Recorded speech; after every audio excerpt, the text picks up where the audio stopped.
আল্লাহ রসুল তো বলছে এশার ফজরে কি রাখা আছে আমার উম্মত যদি জানতো তাহলে হামাগুড়ি দিয়ে আসতো। কিন্তু সবচেয়ে বেশি সংখ্যা কম তো হয় ফজরে। ফজরে তো কেউ আসে না। সব আসলে মসজিদে জায়গা দেওয়ার তোর জায়গা মসজিদে নাই।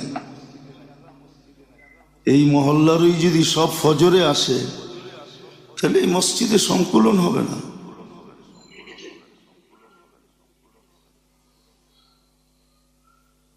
ফজরে তো কি রাখা আছে?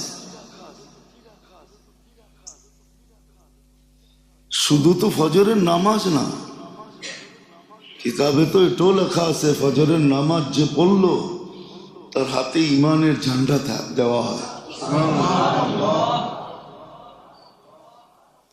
আচ্ছা, আপনার কাছে যদি